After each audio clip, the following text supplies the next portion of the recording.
Muy buenas tardes, nos encontramos desde las instalaciones del Hotel El Mirador, en Puerto del Rosario, con la periodista, escritora, reportera de guerra, quizá uno de los lemas o más conocida en esta faceta, a pesar de la cantidad de libros, artículos, entrevistas y sobre todo divulgación de la paz, de los derechos humanos que ha hecho Olga Rodríguez, que repite, además, cita en la isla de Fuerteventura. Bienvenida, Olga. Hola, es un placer estar aquí. Hace 10 años que estoy. Hace 10 años con Maruja Torres. Sí, bonito recuerdo. Bonito recuerdo. Bueno, va a estar esta tarde, antes que nada, a partir de las 7, en la Biblioteca Municipal de Puerto del Rosario. Allí se va a hablar sobre el genocidio que Israel está cometiendo sobre Gaza, que tengo que decirte, Olga, que es un tema que agradecemos porque no se suele hablar mucho en Canarias. Estamos muy alejados también para esto. Antes que nada, ¿cómo has visto la desaparición de este discurso en las elecciones europeas que han irrumpido en los últimos 15 días, donde se aborda la Europa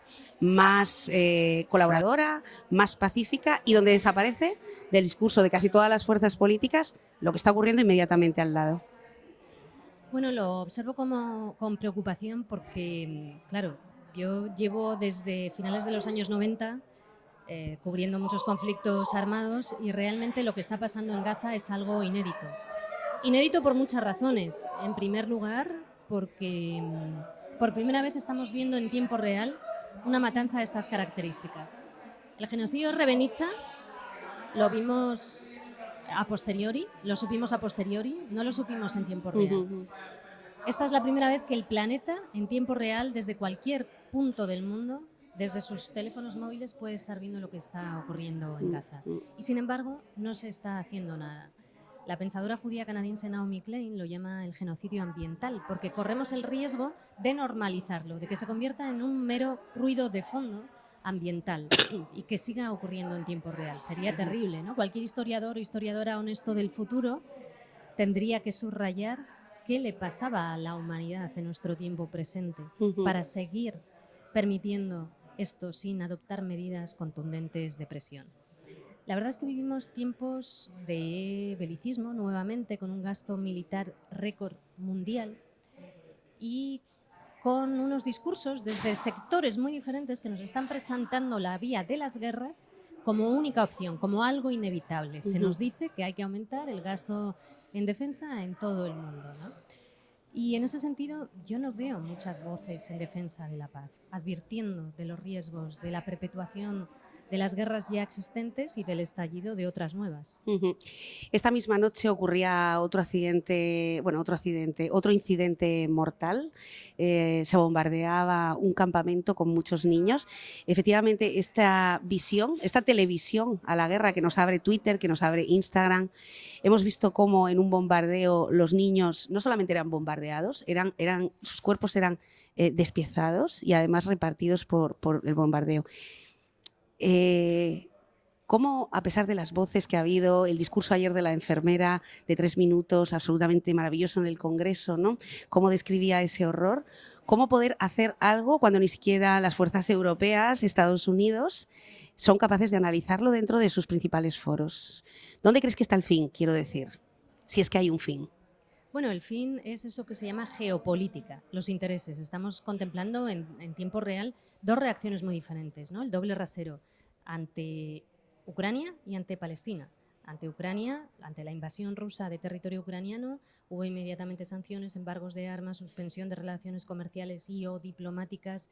Se emitió una orden desde el Tribunal Penal de Justicia Internacional para el arresto de Putin y se subraya una y otra vez, incluso se celebran cumbres en defensa de la integridad territorial de Ucrania. Nada de eso ha sido abordado y llevado a cabo por parte de Europa y Estados Unidos con respecto a la cuestión palestina. ¿Por qué?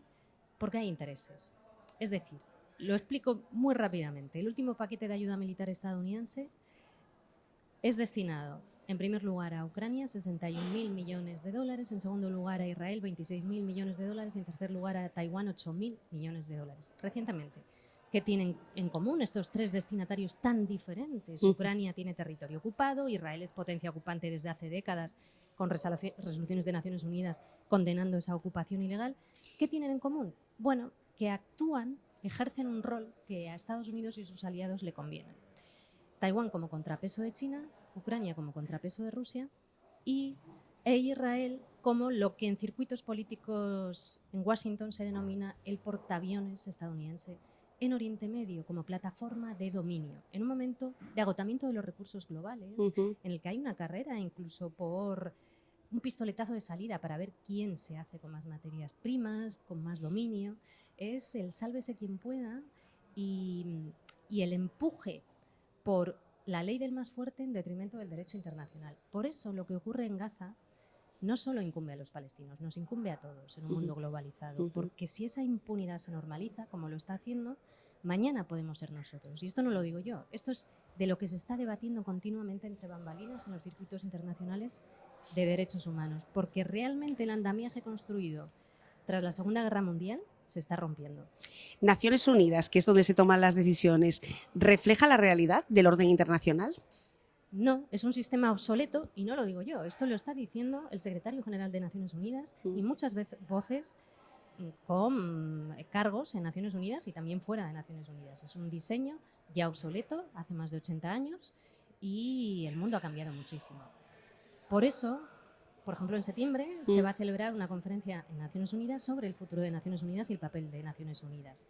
Hay un sistema de voto y de veto obsoleto basado en el poder de 5 grandes potencias, que por cierto son las que más armas exportan en el mundo, ¿no? Bueno, quizá por ahí viene el argumento, exactamente, ¿no? Entonces, estamos viendo un momento de la impunidad gana terreno, la vía de la guerra presentada como única opción gana terreno, pero al mismo tiempo, precisamente por eso es el momento de intentar darle la vuelta para una reforma de Naciones Unidas, para un sistema internacional más sólido, para un refuerzo del derecho internacional y una relación entre Estados más basada en el respeto mutuo y no tanto en la imposición, porque o asumimos la realidad global o si no, la carrera al abismo que se está emprendiendo puede tener consecuencias muy graves y hay mucha preocupación en circuitos internacionales de gente de diferentes sectores y de diferentes ideologías. Es una realidad que existe y un riesgo que existe.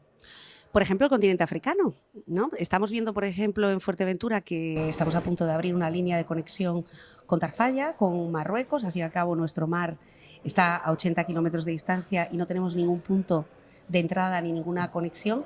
Se está pensando en una ventaja comercial recíproca, en este caso con el continente africano y las Islas Canarias, o esta plataforma multicontinental que llegaría incluso a Latinoamérica, ¿no? Sin embargo, no hay ningún país del continente africano, pese a los esfuerzos de Marruecos, que esté tomando ninguna decisión dentro de estas Naciones Unidas, por ejemplo. Recientemente, Antonio Guterres, el secretario general de Naciones Unidas, decía, ¿por qué no puede haber un integrante, un país africano integrante en el Consejo de Seguridad de Naciones Unidas? Un comentario que sentó mal a aquellos que se benefician de este sistema obsoleto en el que unos pocos pueden, de alguna manera, controlar el mundo, ¿no? E imponer. Pero, evidentemente, la realidad es tozuda. Decía Ortega y Gasset que toda realidad que se ignora prepara su venganza. Y es muy interesante ver cómo, en un momento de máxima preocupación y desesperanzador en muchos aspectos, por todo lo que estamos aquí exponiendo, al mismo tiempo surgen voces desde sectores muy diferentes que están lanzando SOS y que están allanando caminos para que este debate se tenga y para que se actúe en consecuencia.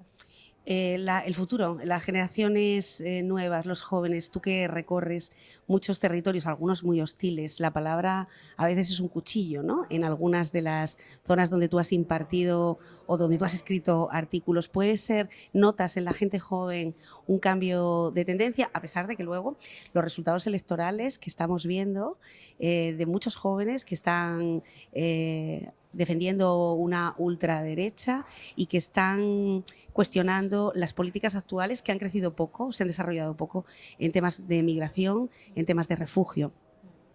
Bueno, aquí hay dos cuestiones. Una, yo creo que sería necesario un replanteamiento absoluto de la educación, o sea, cómo introducir de manera transversal desde la más tierna infancia en todas las escuelas cultura de paz y cultura de derechos humanos. Dos, no culpar solo a las redes sociales o a la desafección de ciertos sectores de la juventud. Vemos que desde muchos medios de comunicación no hay cultura de derechos humanos y se normalizó hace mucho discursos propios de la extrema derecha, incluso discursos de odio. Vemos como también desde las instituciones se ha normalizado a veces discursos de extrema derecha. Cuando la propia Unión Europea externaliza fronteras para que la gente muera cada vez más lejos de nuestros territorios y de nuestras conciencias y traza rutas de muerte como tétricas gincanas, ¿qué mensaje nos está trasladando? Cuando la cumbre de la OTAN de Madrid de hace 2 años establece que la migración es una amenaza híbrida en el mismo paquete que el terrorismo y el ciberterrorismo y dice que ante ella es preciso el aumento del gasto militar, ¿qué mensaje estamos dando? Porque eso es comprar entero el discurso de la extrema derecha, ¿no? Y creo que en ese sentido hay que asumir más responsabilidad cada uno desde nuestros campos. Pero al mismo tiempo yo observo, cuando voy a dar conferencias a otros sitios o cuando voy a cubrir conflictos o cuando voy a otros países y también el nuestro, como también hay sectores de la juventud a los que nada de lo humano les es ajeno y que se sienten más ciudadanos del mundo. El otro día conversando con el exfiscal jefe fundador del Tribunal Penal Internacional, Luis Moreno Ocampo, que si habéis visto la peli Argentina 1985 es el fiscal, el que ayuda, el que acompaña al juez en todos los juicios de las juntas de Argentina. Me decía entusiasmado, ¿no? Un hombre ya de 70 y tantos años, con mucha experiencia.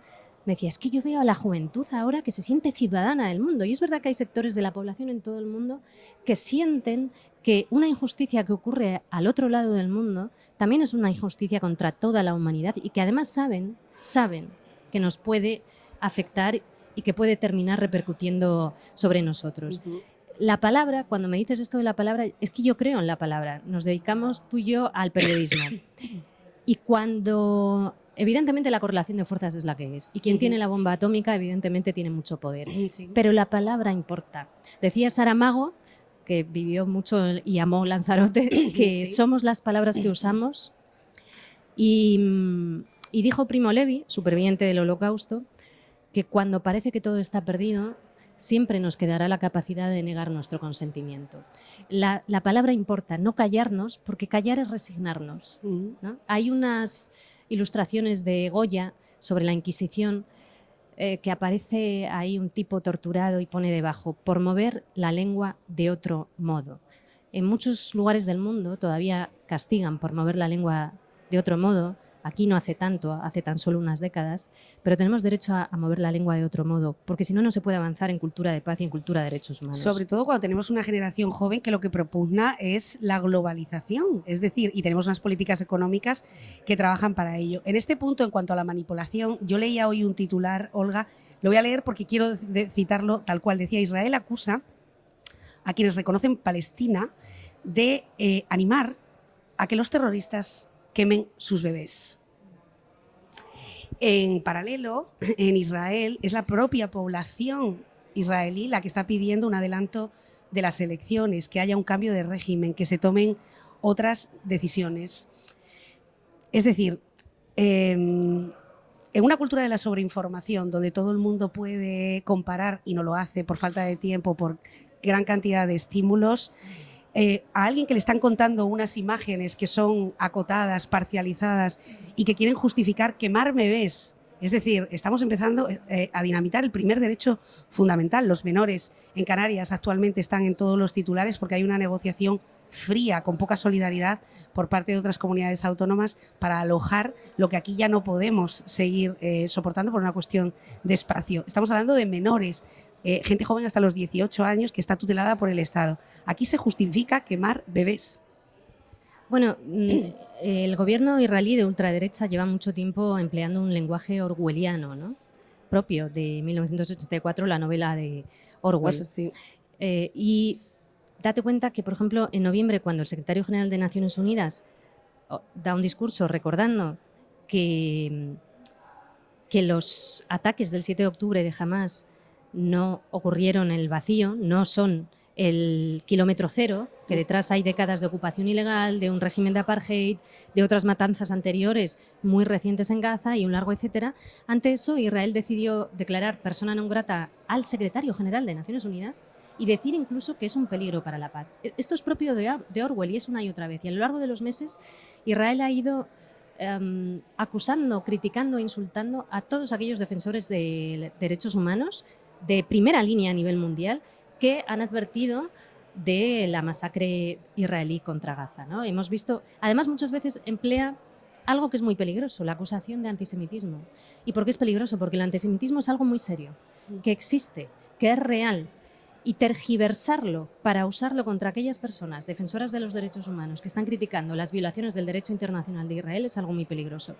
Y lo ha hecho contra el Tribunal Penal Internacional cuando inició la investigación de los posibles crímenes de Israel. Lo ha hecho contra la Corte Internacional de Justicia cuando admitió a trámite, algo inédito por cierto, la denuncia por genocidio de Sudáfrica contra Israel. Es la primera vez que un tribunal de La Haya admite a trámite una denuncia de estas características contra un país aliado clave de Estados Unidos y de Europa.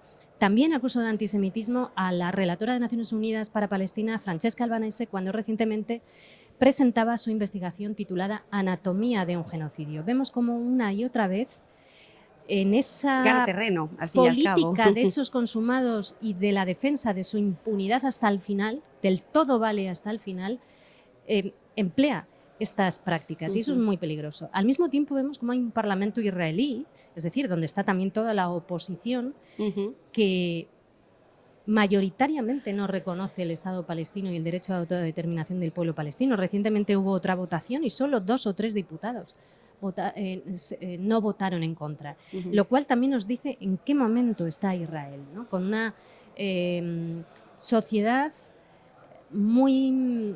Yo recientemente entrevistaba a Nurit Peler, que es una persona a la que conozco desde hace mucho tiempo, porque vivía en Israel y también en Palestina. Ella es académica judía israelí y tiene varios libros sobre cómo el racismo es un eje vertebral de la educación israelí y cómo atraviesa a la sociedad israelí, que es educada para pensar que todos los palestinos quieren hacerles daño, ¿no? Y en esa deshumanización del otro, de la otredad, estas dinámicas se perpetúan, pero con la complicidad de este llamado o mal llamado primer mundo, que este es el capítulo terrorífico que estamos escribiendo desde aquí, ¿no? Desde este otro lado del Mediterráneo. Tenemos sociedades bastante concienciadas, sobre todo en el Mediterráneo. En España hay una sociedad que entiende bien que el pueblo palestino también tiene derechos, como cualquier ser humano del mundo, pero sin embargo vemos cómo Europa, la Unión Europea, mantiene, por ejemplo, su acuerdo preferencial comercial con Israel. Desde la Unión Europea no se ha adoptado ninguna medida de presión y desde Estados Unidos tampoco, ¿no? Por eso estamos en el 8º mes y por eso esto se puede perpetuar y corre el riesgo de que se extienda y de que haya un estallido a nivel regional, ¿no? Hay actores interesados en que esto ocurra. Y luego tenemos Ucrania, en el norte. Es cierto, porque en Canarias, además, una región que depende en su mayor parte de todo lo que se comercializa al exterior.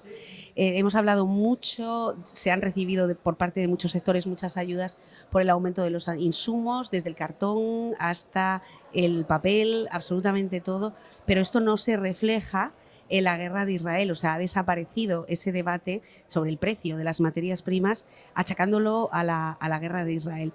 Yo quería también, antes de terminar, porque Olga es interesantísima y yo me quedaría toda la vida con ella y seguramente ustedes también, pero tiene una charla a las 7 de la tarde, es abierta, es gratuita, es la biblioteca municipal, en una zona céntrica, podemos ir dando un paseo y disfrutar de esta conversación, pero sí quería extrapolar lo que está ocurriendo en Israel con el territorio ocupado saharaui, que tampoco Naciones Unidas termina de hacer una palanca definitiva para que esas personas también extorsionadas, maltratadas, violadas, que siguen sin una tierra, siguen en tierra de nadie. Son 45 años de historia así.